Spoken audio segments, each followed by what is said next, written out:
সাকিব সালাউদ্দিন অধ্যায় শেষ পড়ার বই থেকে ইতিহাসের সেরা দুই কিংবদন্তি যারা বাংলাদেশের ক্রীড়া অঙ্গনে এক নামে পরিচিত, যাদের নাম থেকে পরিহিত জার্সি পুরো বিশ্বে সুনাম ছড়াতো, সেই তারা নিজ দেশের পাঠ্যপুস্তক থেকে বাদ পড়ল।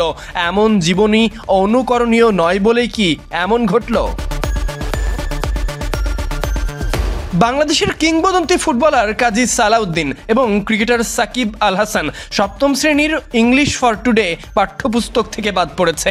বাদ পড়ার কারণ তাদের ইতিহাস, ঐতিহ্য, রাজনৈতিক সংযোজন সবকিছুই দেশের মানুষের জানা, সুতরাং সেসব নিয়ে কথা নাই বা বলা। সাকিব এবং সালাউদ্দিনের ছবি গেমস অ্যান্ড স্পোর্টস নামক অধ্যায়ে 2013 সাল থেকে ছিল এবং সে অধ্যায়ে তাদের জীবনীও পড়ানো হতো। বিশ্বের 8 জন বিখ্যাত ক্রীড়া ব্যক্তিত্বের অন্তর্ভুক্ত ছিল ওই অধ্যায়ে।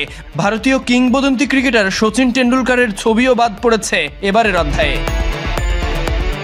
আগের সংস্করণে ব্রাজিলিয়ান ফুটবলার কিংবদন্তি পেলে, ওয়েস্ট ইন্ডিজের গ্রেট ব্রায়ান লারা, বাংলাদেশের পর্বত আরোহী Nishat Majumdar, American tennis great Serena Williams এবং আর্জেন্টাইন ফুটবল কিংবদন্তি দিয়াগো ম্যারাডোনার পাশাপাশি সালাউদ্দিন, সাকিব ও টেন্ডুলকারের ছবি অন্তর্ভুক্ত ছিল।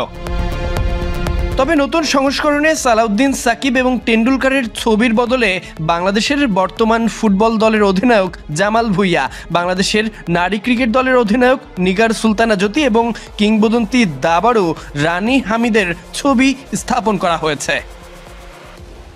এছাড়া ওই একই বই থেকে সাকিব ও সালাউদ্দিনের ক্রীড়া জীবনী বাদ পড়েছে। বর্তমানে রাজনৈতিক প্রেক্ষাপট পরিবর্তনের পর দুজনেই আছেন দেশের বাইরে। এভাবেই দুই মহানায়কের বিলুপ্তি ঘটল পাঠ্যপুস্তক থেকে। Sadik Ahmed Sani, BD cric time.